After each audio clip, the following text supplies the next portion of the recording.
Hello, this is Michael Chang, and in this video we're going to talk about just how predictable the ACT is and how you can take advantage of its predictability. The good news about the ACT is that it's incredibly predictable. Almost everything about it stays exactly the same every single year. The number of questions, the types of questions, the topics of the questions, the number of passages, the types of passages, etc. And as with most things in life, the more you know about the ACT before you take it, the better you will do on it. You'll be able to have a specific game plan for each test, for how to approach each passage in question, and for how to make the most of the limited time you have.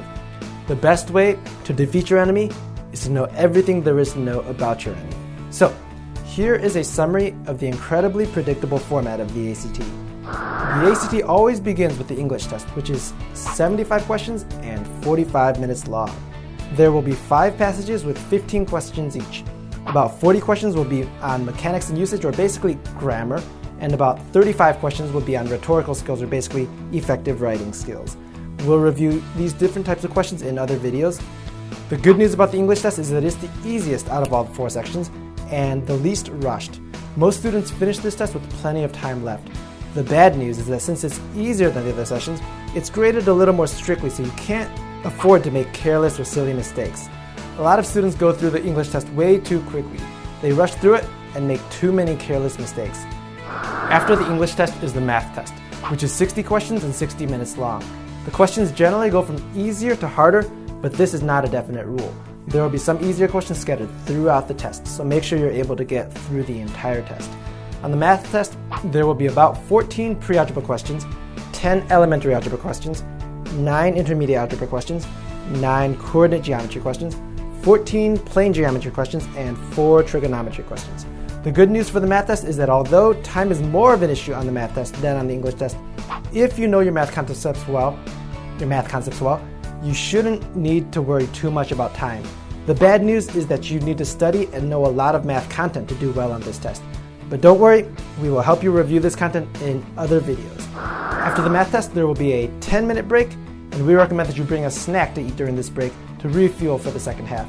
Make sure you use this break to recharge, and don't let anything that happened during the first half of the test affect your focus for the second half. After the 10-minute break is going to be the reading test, which is 40 questions and 35 minutes long.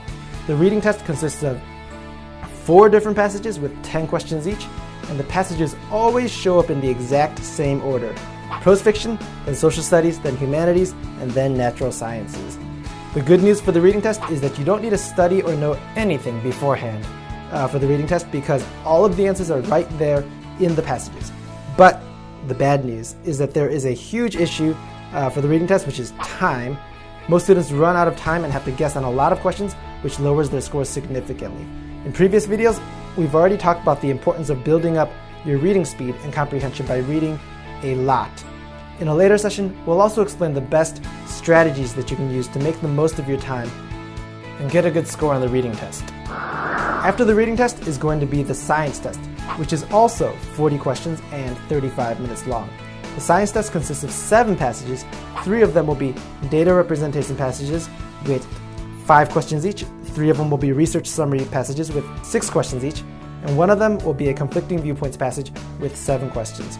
The science test isn't really a science test. It's actually really similar to the reading test, just with more passages and more technical information that you need to sort through. Like the reading test, the good news for the science test is that you don't need to study or know anything beforehand. Again, all of the answers are right there in the passages. But again, the bad news is that the science test is difficult because of how little time you have to do so many different passages. Again, most students end up not finishing, having to guess on a lot of questions and getting a pretty low score because of that. Like with the reading test, building up your reading speed and comprehension is probably the best way to prepare for the science test. But we will also explain the best strategies you can use to succeed on this test in another session. If you signed up for the writing test, there will be a 5-minute break after the science test, followed by the writing test. The writing test is 30 minutes long, and you have to write 1 essay. In this essay, you need to defend a position with a well-organized essay, as well as address potential counter-arguments against your position. The ACT is looking for a very specific kind of essay, and we will show you how to give the ACT exactly what it's looking for in another video. So, This is basically the entire ACT. There's really nothing about it that should surprise you if you prepare for it the right way. A major key to doing well on the ACT is knowing it well enough to approach it with confidence and with a clear game plan, which we will show you how to do in other videos. So, be confident. The ACT is not this wild beast that you can't understand or handle. It's actually a super predictable test, and you can know everything you need to know about it before you actually take the test.